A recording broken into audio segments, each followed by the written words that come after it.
Bahujan Samaj party बहन कुमारी मायावती जी जिसकी मुखिया हैं, इस पार्टी का जनाधार कम होते ही चंद्रशेखर आज़ाद को इसका फ़ायदा मिल रहा है, ऐसा आप लोगों का भी मानना है। लेकिन साथियों, मैं आपको आज दोनों पार्टियों में डिफरेंस बताना चाहता हूं कि आखिर क्या कारण है कि बहुजन समाज पार्टी से लोगों ने दूरियां बनाकर रखी और क्यों चंद्रशेखर आज़ाद इतना युवाओं में फेमस है। उसकी सारी जानकारी आज हम इस वीडियो में देखेंगे। हमारे साथ बने रहें। और दोस्तों, अगर अभी तक आपने चैनल को सब्सक्राइब नहीं किया है तो चैनल को सब्सक्राइब करें, बेल आइकन दबाएं और वीडियो को ज़्यादा से ज़्यादा शेयर करें। साथियों, आपको पता होगा कि जो पार्टी पहले से है, बहुजन समाज पार्टी 1984 से मानवर कांसीराम साहब द्वारा स्थापना की गई थी इसकी।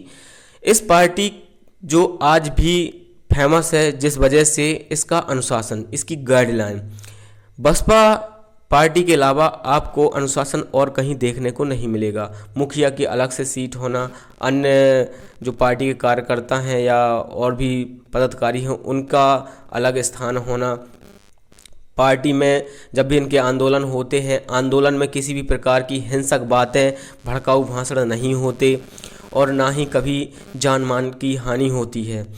अगर किसी क्षेत्र में कोई दिक्कत है, किसी कारण को लेकर हमें कलेक्टर के पास विज्ञापन देने जाना है, ज्ञापन देने सौंपने जाना है, तो वहाँ पर अगर हमारे ज़िले की टीम मतलब 5-10 लोग भी पहुँच जाते हैं तो वो पूरा काम करते हैं उन्हीं लोगों का जो पूरी भीड़ लेकर के जाते हैं।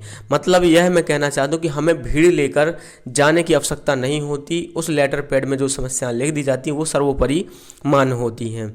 बहुजन समाज पार्टी जो समाज को तैयार करती है वो कैडर के माध्यम से करती है। इनका कैडर इतना पावरफुल होता है कि जो एक बार इनके कैडर में शामिल हो जाता है फिर वह कभी बसपा से हटने की बात नहीं करता। और साथियों, इनके जो भी कार्य होते हैं उनको बहुत ही शांतिपूर्ण तरीके से किए जाते हैं। एक चीज़ और मैं इसमें बताना चाहूँ कि बहुजन समाज पार्टी के अंदर जो युवाओं की कमी देखी जाती है, युवाओं को पार्टी से इसलिए दूर रखा जाता है क्योंकि जब भी कोई आंदोलन होते हैं, इन आंदोलनों में विपक्षी पार्टियां या मनुवादी ताकतों के द्वारा हमारे समाज के पढ़े लिखे युवाओं पर झूठे मुकदमे लगाकर उन्हें जेल में डाल दिया जाता है, जो कि आगे चलकर उन्हें किसी भी सरकारी नौकरी न मिलने पर दिक्कत होती है। इसलिए पार्टी से थोड़ा सा युवाओं को दूर रखा जाता है।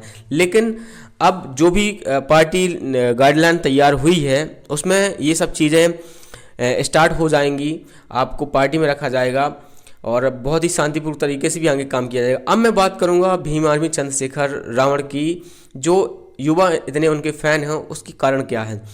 सबसे पहली बात तो चंद्रशेखर रावण एक युवा है और युवा होने के नाते वो तेज तर्राट भाषण, जोशीली भाषण, भड़काऊ भाषण हमेशा करते रहते हैं। और आजकल के युवाओं को भी चाहिए यही होता है कि वो जोश देखते हैं, होश बिल्कुल नहीं रहते हैं। मैंने भी काफ़ी देखा, एक सागर में घटना हुई थी, एक बाइक से लड़का गिर गया था, वो भी भीम आर्मी आज़ाद समाज पार्टी के एक पदाधिकारी की गाड़ी के नीचे आकर के दब गया था। दोबारा उसे कोई मुआवजा मिला या नहीं मिला मुझे नहीं जानकारी।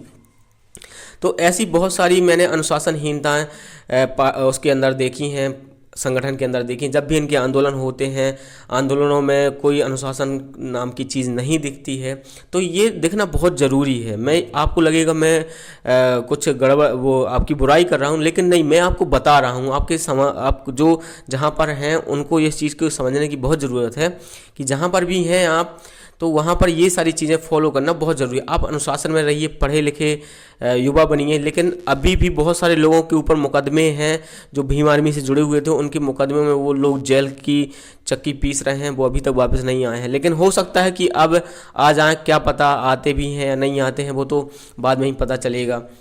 और जैसा आरएसएस होता है, मतलब आरएसएस में जैसे जय श्री राम चिल्लाते हैं और उन्हें किसी चीज़ से मतलब नहीं होता, वैसे ही भीम आर्मी में जय भीम चिल्लाते हैं, उन्हें भी किसी चीज़ से मतलब नहीं होता। मसीहा बाबा साहब ने कहा है कि आप मुझे मूर्तियों में नहीं किताबों में ढूंढो। मैं अपने युवाओं से कहना चाहूँगा समाज के कि क्या वो इस चीज़ से सहमत है कि बाबा साहब ने जो कहा था कि मुझे किताबों में ढूंढो, आप किताबों में उनको ढूंढ रहे हैं?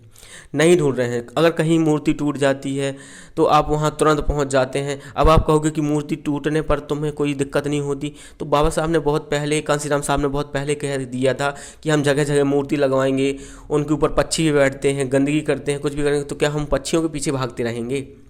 हमारा मकसद ये सब करना नहीं था, हमारा मकसद था इस देश की सत्ता को हासिल करना।